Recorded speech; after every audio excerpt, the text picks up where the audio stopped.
देखिए मार्केट ना ओवरऑल काफी वीक हो गया है। वन ऑफ द, अगर आप लास्ट टाइम जो ट्रम्प साहब ने ऐलान किया था कि उन्होंने फार्मा पे 100% टैरिफ यानी ब्रांडेड फार्मा पे, तब से आप देखिए तो मार्केट काफी फंडामेंटली वीक इसलिए भी हो रहा है ना, कोई ऐसे ट्रिगर्स नहीं आ रहे। और प्लस ये टैरिफ का मामला कुछ ज्यादा ही चल रहा है, जिस तरह से ट्रम्प साहब बयान कर रहे हैं। अभी कल ही आपने देखा कि हॉलीवुड मूवी में भी, जो मूवी आउटसाइड यूएसए होंगे उसमें भी वो टैक्स लगाने की बात करी, यानी कि पता नहीं अपनी दुनिया में है हर जगह पे टैक्स लगाने की बात करें। तो क्या होता है कि ऐसे माहौल में ना यू डोंट अंडरस्टैंड कि आगे क्या होगा। अभी नवंबर एंड तक अगर ट्रेड डील हो जाए तो अच्छा है, लेकिन उसका इम्पैक्ट, अगर मैंने कल ही एक रिपोर्ट पढ़ा था, सबसे ज्यादा इम्पैक्ट इंडिया पे आ रहा है, क्योंकि इंडिया पे सबसे ज्यादा टैरिफ लगे, प्लस हमारा जो एक्सपोर्ट लिटरली रुक सा गया है। अब ये इम्पैक्ट हमें नेक्स्ट क्वार्टरली रिजल्ट में ये देखेगा आपने को, ये जो जुलाई टू सितंबर के रिजल्ट में, तो थोड़ा वहाँ थोड़ा कॉशियस माहौल हो चुका है। प्लस आरबीआई से कुछ आशा नहीं है कि वो कुछ इंटरेस्ट रेट कट करेंगे, और एक वीक से अपने को इन्फोसिस टीसीएस सबके रिजल्ट आने चालू होंगे, जो आईटी भी ऑलरेडी वीक है। जो भी एक गेन आया था जीएसटी के वजह से, कट के वजह, वो भी अभी थोड़ा प्रॉफिट बुकिंग में जा रहा है। तो ऐसा कोई ट्रिगर नहीं है जिसके वजह से ना मार्केट ऊपर जाए। और सच बोलूं तो मुझे लग रहा है कि जो एफआई की जो कंटिन्यूस सेलिंग है ना, और खास करके ट्रम्प का जिस तरह से इंडिया के साथ बिहेवियर है, आई थिंक वो ज्यादा हैम्पर कर रहा है सेंटीमेंट को। जीएसटी थोड़ा बूस्ट दे रहा है, लेकिन उस तरह से नहीं दे पा रहा है कि एक अच्छी खासी सस्टेनेबल रैली हो। तो देखना पड़ेगा अभी रिजल्ट कैसे आते हैं और टैरिफ के मामले में क्या जाते हैं हम लोग। ठीक है। तो ये क्लाइंट जो अभी हमारे जो मेहमानों के फंसे हुए हैं, उनके लिए जो राय मिल रही है वो यही है कि भाई अभी टैरिफ का मामला जो है वो नवंबर तक तो अगर सॉल्व हो गया तो ठीक, नहीं तो मामला थोड़ा सा लंबा अब फंसता हुआ दिख रहा है। ठीक है। आगे बढ़ते हैं खबरों की तरफ। खबरें में सबसे पहली खबर आई है कि इजराइल अब हमास से युद्ध रोकने के लिए तैयार है, ऐसा डोनाल्ड ट्रंप कह रहे हैं। 20 शर्तों के साथ इजराइल युद्ध रोक देगा। ट्रंप की सुझाई हुई शर्तों को पढ़कर जवाब देंगे, हमास ने ऐसा कहा। कतर पर जो हाल में ही पीछे जो हमला हुआ था इसराइल की तरफ से, तो इसराइल ने उसको लेकर माफी भी मांग ली है। तो कहीं ना कहीं जियोपॉलिटिकल रिस्क थोड़ा सा अब शांत होने की साइड जा रहा है। तपन भाई ये बताएं कि ये जो जियोपॉलिटिकल रिस्क अगर डोनाल्ड ट्रंप शांत करने की तरफ जा रहे हैं, ठीक है, वो नोबेल पुरस्कार के लिए थोड़ा इस बार ज्यादा ही पता नहीं क्यों उनके दिमाग में किसी ने डाल दिया है कि उनको नोबेल पुरस्कार मिलना चाहिए, और वो उस साइड पर वर्क कर रहे हैं। लेकिन उनके नोबेल पुरस्कार से दुनिया का भला बहुत हो जाएगा सर, क्योंकि दुनिया भर में जहां युद्ध चल रहे हैं, लड़ाइयां चल रही हैं, वो थोड़ा खत्म हो। आपको क्या लग रहा है सर, अगर ये लड़ाई खत्म होती है कहां पर फायदा मिलेगा, कौन से शेयर्स पे थोड़ा ध्यान देना चाहिए? देखिए नोबेल प्राइज देने की बात है तो कल ही दे दो यार, अगर वो शांत होते हैं तो। जिस तरह से वो कर रहे हैं ना, परेशान करके रखा है सबको। लेकिन देखिए इजराइल हमास एक वो इतना बड़ा इशू नहीं है जितना रशिया यूक्रेन है। देखिए उनकी सुई उठ की है रशिया यूक्रेन पे, इजराइल हमास 100%। आप पिछले टाइम से देखें तो काफी हद तक वहाँ गोलाबारी और वो सब थोड़ी नो इतनी हो नहीं रही थी, और अगर होता है तो बहुत ही बड़ा पॉजिटिव है। लेकिन वो जो मोमेंटम इतना बड़ा नहीं है जितना अभी भी रशिया और यूक्रेन का। और हमारे लिए प्रॉब्लम वही है कि रशिया यूक्रेन का वॉर जब तक चलेगा तब तक ट्रम्प हम पे हावी रहेंगे, क्योंकि उनको रशिया को दबाव में लेना, और रशिया उनके दबाव में आ नहीं रहा है। आप देखें तो ओवरऑल भी बाकी सब कंट्रीज की भी हम लोग अगर बात करें ना, तो वो भी नेटो की बात की तो ट्रम्प ने बोला कि अभी आप भी ऑयल लेना बंद करो वहां से, ये वो, क्योंकि रशिया कंट्रोल में नहीं आ रहा है। तो सबसे बड़ा इशू है जियोपॉलिटिकल, वो है रशिया यूक्रेन, जो मुझे लगता नहीं है कंट्रोल में आ रहा है, और पुतिन कोई लेवल पे दिख नहीं रहा है कि उसको युद्ध रोकना चाहता है। तो ये तलवार लटकेगी, और उनको पता नहीं ऑस्कर जब मिलेगा तब मिलेगा, तब तक हमारी हालत क्या होगी पता नहीं है।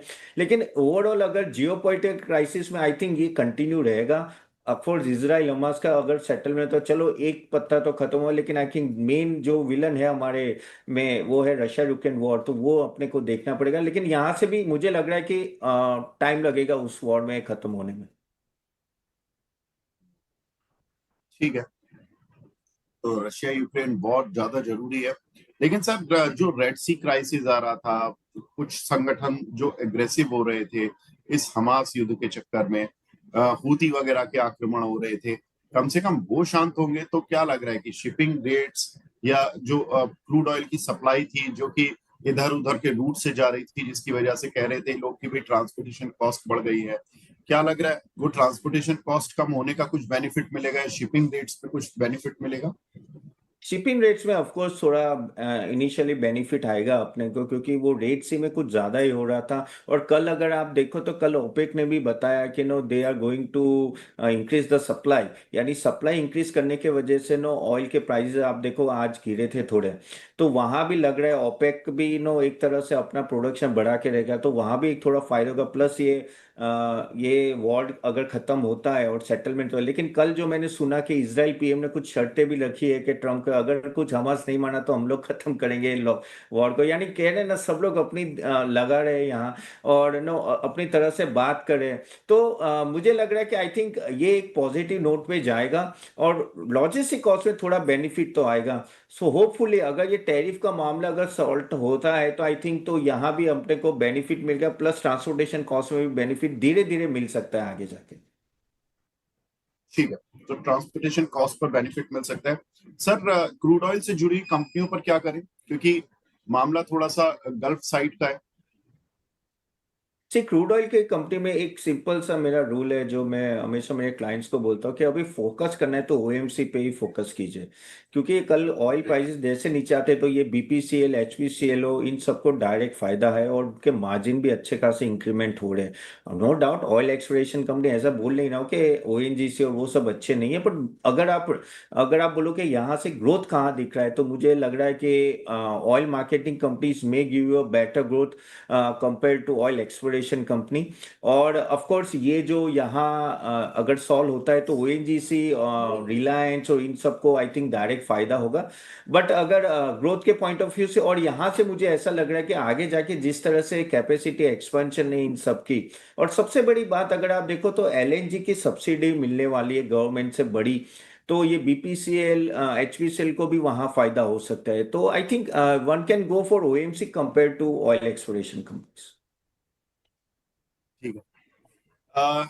एक खतरा अब अमेरिका में दोबारा से तमन भाई चल रहा है, क्योंकि हमेशा हमने कई सालों से देखा, ये 2000 आई थिंक 8-9 से देख रहा हूं मैं, तो वहां पर डेट सीलिंग का बार बार क्राइसिस आ जाता है। और इस बार भी वो डेट सीलिंग का खतरा दोबारा से बढ़ रहा है। कल जेडी वेंस जो वहां के उपराष्ट्रपति, उन्होंने वार्निंग भी दे दी है कि भाई जो दूसरी पार्टी है डेमोक्रेट्स, वो कॉपरेट नहीं कर रहे हैं। सरकारी डिपार्टमेंट्स के काम में अटकलें अब थोड़ी सी संभव है। ऐसा माना जा रहा है कि वहां पर कुछ कुछ डिपार्टमेंट जो होंगे वो वर्क नहीं कर पाएंगे ठीक से, तो ये थोड़ा सा एक प्रॉब्लम आ रहा है। अब ये बताएं तपन भाई कि ऑलरेडी हमारी आईटी कंपनियां तो वैसे ही नहीं चल रही हैं, इतने दिन हो गए, और ऐसे में ये और झटके आ रहे हैं कि भाई पहले एक वीजा फी बढ़ा दो, फिर उनको तरह तरह से परेशान करो, अब फिर खुद भी परेशान हो जाओ लास्ट में।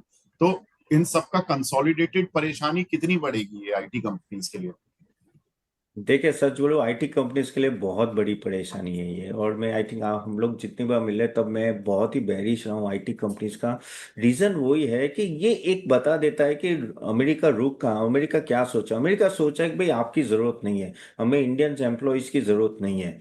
और वो चाहते हैं कि बस सब कुछ मेक इन इंडिया हो, और sorry make in USA and everything, जबकि उनके पास ऐसे स्किल लेबर्स ही नहीं है। अब ये जो H1B वीजा पे ऑफ कोर्स पहले बात थी कि भाई हर साल लगे, अभी बात के कि नहीं ये वन टाइम है, तो वो सबसे थोड़ा फायदा हो सक, यानी इतना डैमेज नहीं होगा फंडामेंटली। सच बोलूं तो डैमेज नहीं है इन सब कंपनीज को इतना बड़ा, क्योंकि वो भी कहते हैं ना कि वहां के एम्प्लॉयज हायर कर रहे थे, ये टीसीएस इन्फोसिस। लेकिन यहाँ इम्पैक्ट आता है सेंटिमेंटली।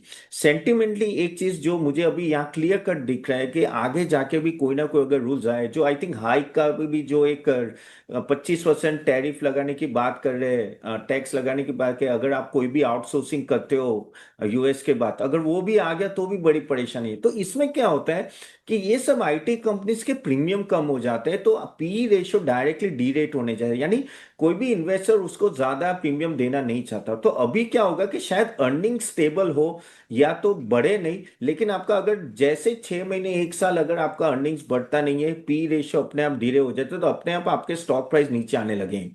जो मुझे लग रहा है कि नेक्स्ट 1-2 साल में होगा।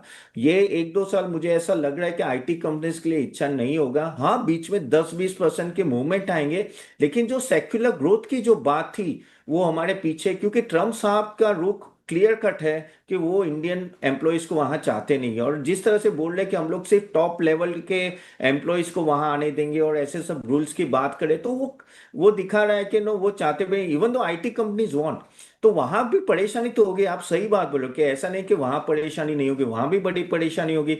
लेकिन क्या करें, उनको एक मोटो मिला और उसी तरफ से चल रहे, और पता नहीं उनको एडवाइजर भी कैसे मिले। लेकिन हमारे लिए दिक्कत है, हमारे लिए आईटी कंपनीज के लिए बहुत बड़ी दिक्कत है, क्योंकि हमारा एक्सपोजर ही इतना यूएस के साथ है। So one has to be very careful. अगर आईटी में इन्वेस्ट भी करना है, थोड़ा बहुत ध्यान से कीजिए, मैं तो अवॉइड करने के लिए ही बोलूंगा। ठीक है।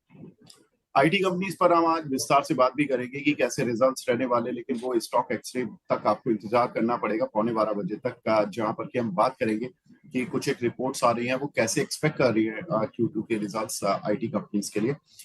लेकिन एक जो स्टेटमेंट आ रहा है वो आ रहा है यूरोप की साइड से, कि वो कह रहे हैं कि भारत के साथ वो तो डील करने के लिए तैयार रहे हैं, थे भी और हैं भी अभी भी, और सितंबर में डील हो जानी चाहिए थी, दिसंबर तक का भी इन दोनों ही रीजन्स ने, इंडिया ने और यूरोप ने ये संभावनाएं दिखाई हैं। इंडिया ने अपनी एक डेडलाइन रखी हुई है कि दिसंबर तक हम डील कर लेंगे।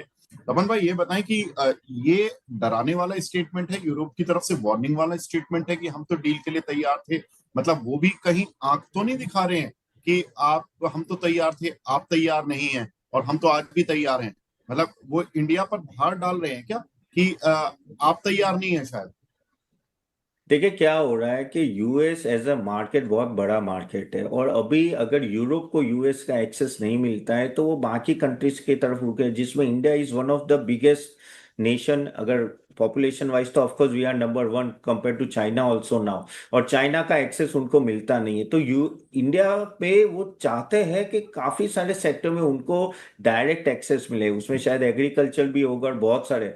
और वहां कहीं ना कहीं इंडिया भी जिस तरह से यूएस के साथ इशू है, शायद यूरोप के साथ भी आ रहा होगा, क्योंकि यूरोप को भी बेचना तो है ना अपना माल।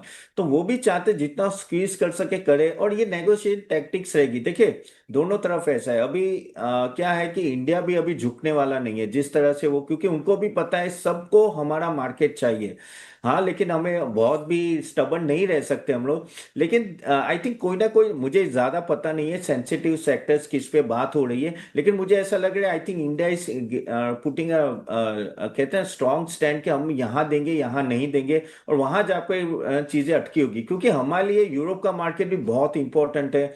अगर यूएस थोड़ा क्लोज हो रहा है, तो यूरोप एक दूसरा एक बड़ा मार्केट है जहां हमें डायरेक्ट एक्सेस मिल सकता है।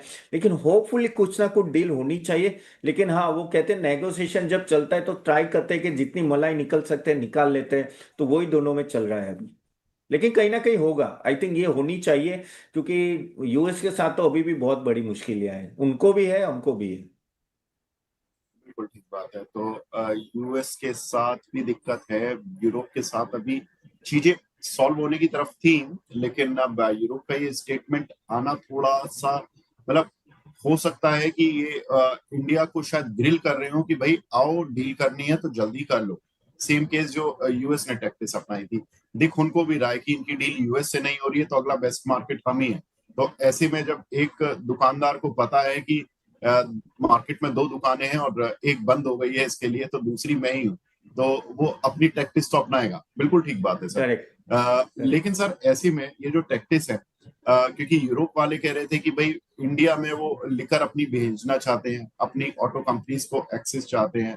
उसके बदले में इंडिया ने कहा भी था कि हम टेक्सटाइल, लेदर एक्सपोर्ट और ये सारी जो भी हमारे एक्सपोर्ट वाले हैं जो यूएस से डेंट खाकर बैठे हैं, ये सभी हम थोड़ा सा आपकी तरफ डाइवर्ट करना चाहते हैं। आपको कौन से सेक्टर लगते हैं जो कि फायदा उठा पाएंगे अगर यूरोप और इंडिया की डील होती है, और कौन से सेक्टर हैं जहां पर कि आपको लगता है कि थोड़ा सा प्रेशर भी आ जाएगा? नहीं, देखिए काफी सारे सेक्टर फायदा उठा पाएंगे। देखिए क्योंकि क्या है कि यूरोप एक अच्छा मार्केट है, और अगर आप यूरोप में भी जाओगे ना, इंडिया की गुड्स की डिमांड है। लास्ट टाइम मैं भी गया था तो मैंने देखा है जिस तरह से वो डिमांड है। तो आई थिंक ये जो लेदर है, जेम्स एंड ज्वेलरीज है, या टेक्सटाइल है, जहां हमारा इम्पैक्ट है, वो एक बड़ा मार्केट है। And India is quite famous there, Indian culture is quite famous there. तो मुझे लग रहा है कि बहुत ही अच्छा सब्स्टिट्यूट होगा यूरोप, क्योंकि अगर आप देखो तो और कोई बड़ा ऐसा कॉन्टिनेंट नहीं जहां हम लोग एड्रेस कर पाए। जैसे चाइना तो बंद है अपने लिए, अफ्रीका है और वो सब भी इतने बड़े नहीं है। मिडल ईस्ट तो चलो हमारा चल ही रहा है, मिडल ईस्ट के साथ तो अच्छा ट्रेड चल ही रहा है। तो यूरोप में मुझे लग रहा है कि बहुत ही अच्छा डील हो सकता है। और आई थिंक ये जेम ज्वेलरी, टेक्सटाइल, इवन मैं तो बोलता हूँ ये जो सी फूड्स होते हैं, इवन ये जो अपने ये बासमती राइस से लेके सब जगह आई थिंक वहाँ बहुत अच्छी डिमांड है। तो मुझे ये जो जो एक्सपोर्ट बैन लगा है हमारे वहाँ, और जिन जिन को जो बड़ा एक्सपोर्ट कर रहे हैं, आई थिंक एटलीस्ट 30-40% आप डायरेक्टली यूरोप में डाइवर्ट कर सकते हो, what ever you already doing in export in US.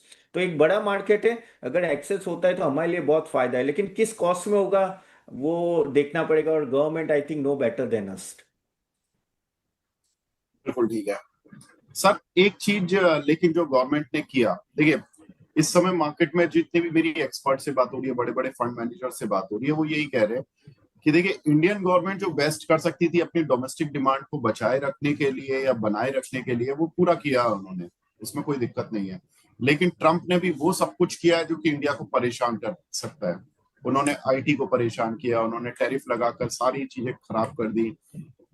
Pharma को उन्होंने इनडायरेक्टली मैसेज दे दिया है कि मैंने तुम्हारे से आगे जो लाइन में खड़े थे उनको गोली मार दी है, अगला नंबर तुम्हारा भी हो सकता है। इस बार नहीं मारी है, जैनरिक को नहीं मारी है, लेकिन हाँ गोली आपकी मैं बिकने नहीं दूंगा, मेरी गोली पहले लगेगी आपको। तो वो थोड़ा सा डर तो है फार्मा कंपनीज को। अगर आज आप खरीदने जाएं तो आपको ये डर लगेगा कि कहीं ऐसा तो नहीं कि अगला नंबर जैनरिक का आ जाए और जैनरिक पर वो हमें परेशान कर दे।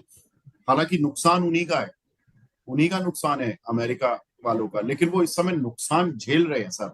और जब तक नुकसान झेल रहे हैं वही उनकी बार्गेनिंग पावर स्ट्रॉन्ग कर रहे हैं। लेकिन भारतीय गवर्नमेंट ने जीएसटी कटौती का फायदा किया, दिया लोगों को। अब उसमें भी एक सर्वे हो गया, उस सर्वे में लोग कह रहे हैं भैया 30% ही लोग कह रहे हैं कि हमें फायदा हुआ है, बाकी तो कह ही नहीं रहे हैं कि उनको कोई फायदा हुआ है। अब ये और सर एक बड़ा सरकार के सामने चैलेंज है और मार्केट के सामने चैलेंज है कि जो आम आदमी को सेटिस्फाई करने के लिए गवर्नमेंट ने कदम उठाया था वो आम आदमी तक क्यों नहीं फील हो रहा है उनको। कार, सीमेंट, इलेक्ट्रॉनिक आइटम सब सस्ते कर दिए, दवाएं, पैकेज फूड के दामों में कटौती की, और फार्मा सेक्टर में तो ये कहा गया कि केवल 10% लोगों ने ही हामी भरी है कि हाँ जी मेरी दवा सस्ती हुई है। अब अगर एक आदमी सब 5 दवाई खा रहा है, उसमें अगर उसकी एक ही दवा या 2 दवाओं पर जीएसटी कम होने का बेनिफिट मिला है, तो वो तो यही कहेगा कि उसके बिल में क्या ही कटौती हुई। अगर 1000 रुपए का बिल था उसका, आज अगर 970 या 980 का रह गया तो 20-30 रुपए के लिए तो वो नहीं देख रहा था। आप करेक्ट क्या मानते हैं सर, करेक्ट। जीएसटी कट का हाँ, एक्चुअल बेनिफिट कब आएगा, या आएगा या नहीं आएगा? नहीं देखिए आएगा, लेकिन ये बहुत स्लो प्रोसेस होगा। कल भी जो आपने सुना होगा, HUL के एमडी ने बोला कि नो गाइडेंस के उनकी जो पूरा जीएसटी कट उन्होंने ट्रांसफर कर दिया उनके 30-40% प्रोडक्ट में। और तो भी डिमांड वो समझ है कि सिंगल डिजिट होगा। HUL काफी टाइम से सिंगल डिजिट पे ग्रो कर रहा है, अभी भी इतना बोल रहे हैं कि नहीं ग्रो होगा। जो फिजिबली जो विजिबली दिख रहा था वो व्हीकल्स में हमने देख लिया कि भाई मारुति हो, M&M हो, हुंडई हो, जिनका जिस तरह के सेल्स नंबर है कि वहाँ, क्योंकि 1.5 लाख 1-1 लाख जो डायरेक्ट प्राइस रिडक्शन हो, तो वहां एक हमने डिमांड का स्पर्ट देखा। लेकिन बाकी जो छोटे छोटे प्रोडक्ट्स होते हैं उसमें ही जैसे आप कहते हैं ना कि 10% नीचे जाता है तो लोगों को फील नहीं होता है। लेकिन ये क्या होगा कि ये धीरे धीरे इसका इम्पैक्ट आएगा, और खास करके दिवाली में देखना होगा कि किस तरह से इम्पैक्ट आएगा। क्योंकि देखिए काफी, अगर Amazon, जियो मार्ट और जैसे मैं खुद ऐप में हम लोग बाय करते हैं, हमने देख लिया कि डिस्काउंट चालू हो गया और मैसिव डिस्काउंट है इस बार। तो लग रहा है कि शायद ये क्वार्टर पूरा सेटल डाउन होने में चला जाएगा, लेकिन आएगा सही इम्पैक्ट। देखिए मैं ऐसा नहीं बोला 100% इम्पैक्ट दिखेगा, लेकिन 40-50% आपको ये क्वार्टर में दिखेगा दिसंबर तक, और दूसरा जनवरी टू मार्च तक आई थिंक 100% होगा। क्या होता है कि जब इनिशियली जब जीएसटी का कट होता है तब सभी कंपनी करती है नहीं करती वो भी हमें पता नहीं चलेगा। वो 1-2 महीने के बाद गवर्नमेंट को भी पता चलेगा भाई यहाँ पूरा ट्रांसफर हुआ है, यहाँ नहीं हुआ है, फिर गवर्नमेंट भी वहां से पुश करेगी। और ये सब करने में आई थिंक टाइम लगेगा, क्योंकि गवर्नमेंट भी राह देखेगी भाई 2 महीना के, चलो दिवाली तक देखते हैं किसने नो पूरा ट्रांसफर किया है, बीच में तो मिडल मैन ने कुछ ले नहीं लिया है ना। तो आई थिंक 1-2 महीने बाद गवर्नमेंट विल ऑल्सो एक्टिव। देखो गवर्नमेंट की भी हालत खराब है, देखो हमें भी पता है एक्सपोर्ट यहाँ से हो नहीं रहा है। एक यही ट्रिगर था सबसे बड़ा जो ट्रिगर कर दिया हमने। अगर 2 महीने तक, दिवाली तक अगर कुछ हिला नहीं, 1 महीने तक मोस्टली, फिर government will start coming into pitch and they try to push. मुझे ऐसा लग रहा है बाय दिसंबर और maximum by March I think देव क्वार्टर में पूरा ट्रांसफर और इम्पैक्ट आएगा, इन्फ्लेशन डाउन होगा और इम्पैक्ट दिखेगा, लेकिन वो टाइम लगेगा। सर ऑटो शेयर तो चल चुके हैं, सीमेंट पर जीएसटी कट हुआ तो वो पहले चल गए थे और उन्होंने दाम बढ़ाकर बेनिफिट भी ले लिया। इलेक्ट्रॉनिक गुड्स के जो शेयर्स थे उनमें वोल्टास वगैरह चले थे, लेकिन फिर उनकी जो मतलब स्टीम थी वो थोड़ी शांत होती चली गई। फार्मा जैसे ही शायद सोचते कि हमें जीएसटी बेनिफिट मिल रहा, उससे पहले ट्रंप ने उनको परेशान कर दिया। बाकी जो सेक्टर हैं जो छोटे मोटे इधर उधर के रहे, उनका तो पता नहीं ज्यादा कुछ, उनको जीएसटी का क्या बेनिफिट मिला और कौन से शेयर्स को मिला। ऑटो शेयर पे मैं पूछूंगा, क्योंकि इनके अब ऑटो बिक्री के कल आंकड़े भी आ रहे हैं और जीएसटी का बेनिफिट जो मिला है उनको नवरात्र से शुरू हो गया।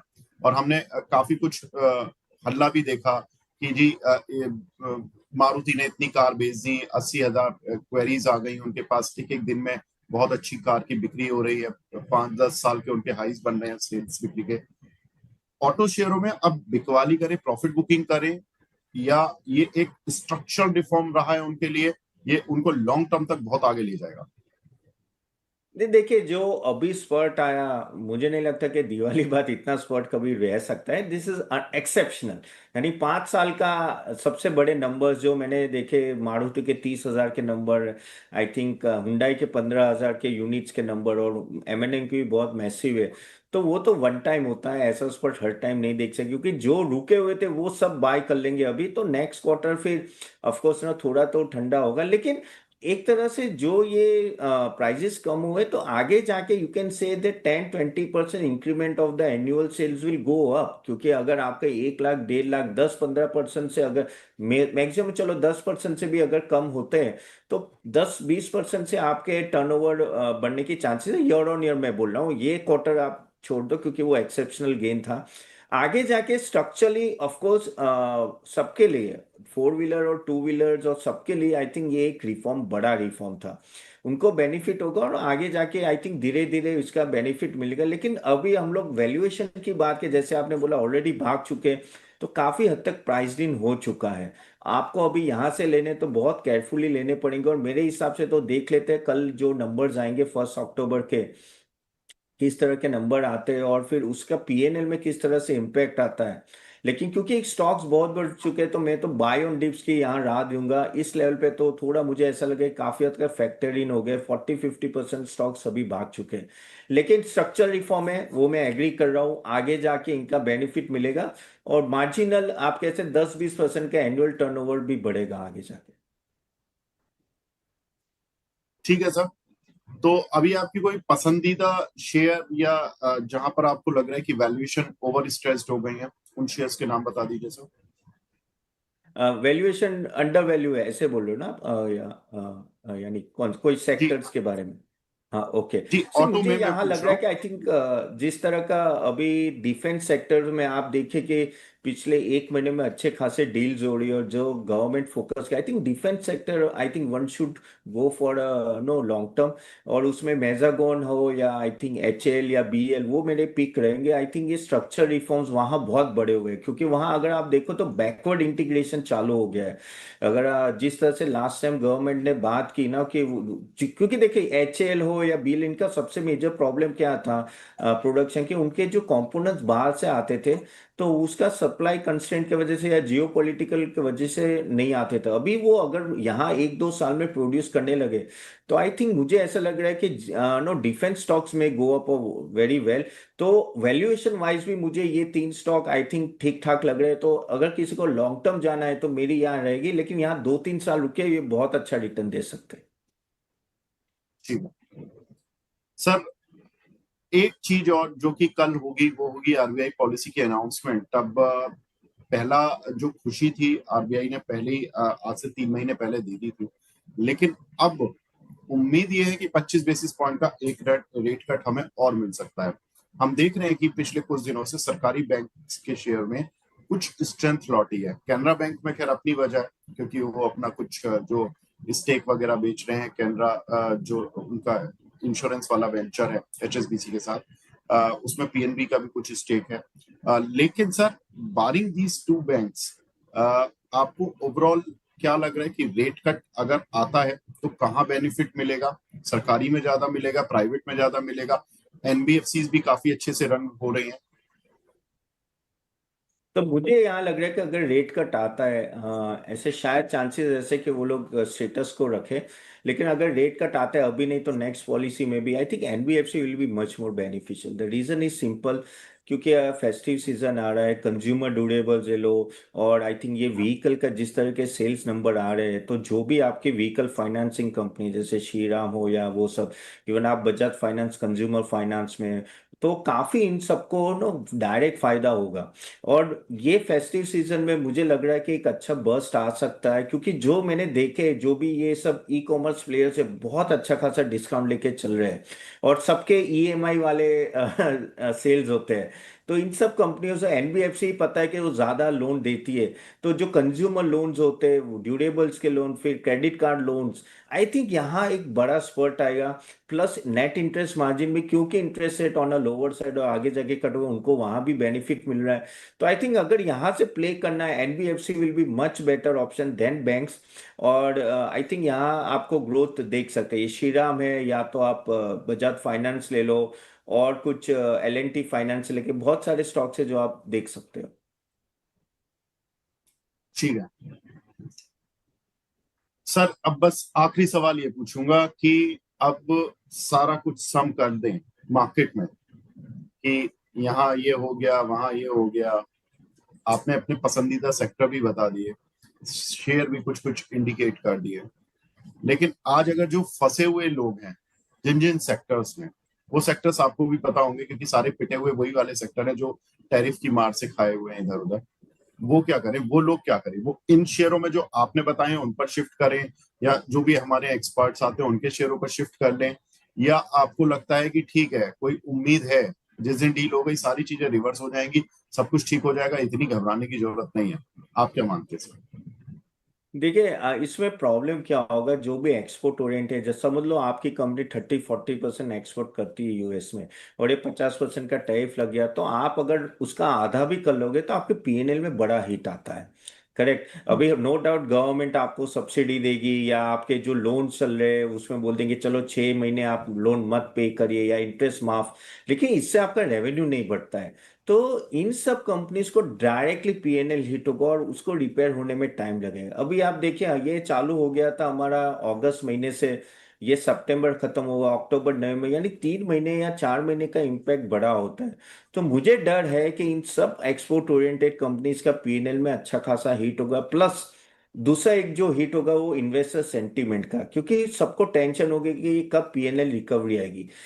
मुझे ऑनेस्टली मुझे लग रहा है कि आई थिंक सबको दूर ही रहना चाहिए। अगर आपके पास है ये स्टॉक और अगर बहुत पीट गया है तो भाई चलो पकड़ के रखो, होपफुली क्वार्टर रिजल्ट देख लो, लेकिन एवरेज करने की मत करना एवरेज, क्योंकि आपको पता नहीं है कितना बड़ा होल है। हाँ, आपको रिकवरी की राह देखनी तो आप आगे, क्योंकि क्या होता है कि हमको लगता है अरे यार 30% गिर गया, 20 और कितना गिरेगा, चलो मैं एवरेज कर लेता हूँ, लेकिन जब पीएनएल का हिट आता है ना तब पता चलता है।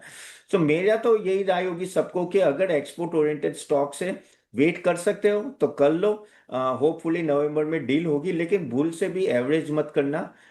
वो मैं राय नहीं दूंगा। एंड अगर बाय नया बाय करना है तो जो हमने बोले डोमेस्टिक ओरिएंटेड सेक्टर में ही करना चाहिए। ठीक है तपन भाई, बहुत बहुत शुक्रिया हमसे जुड़ने के लिए। आज आई नो कि आपने काफी शायद पेन उठाया है, मतलब यहाँ तक पहुंचने के लिए, एंड आई नो कि वो हार्ड वर्क होता है, बहुत सारे स्ट्रेस होते हैं, लेकिन thank you so much for joining. Thank you ji, thank you.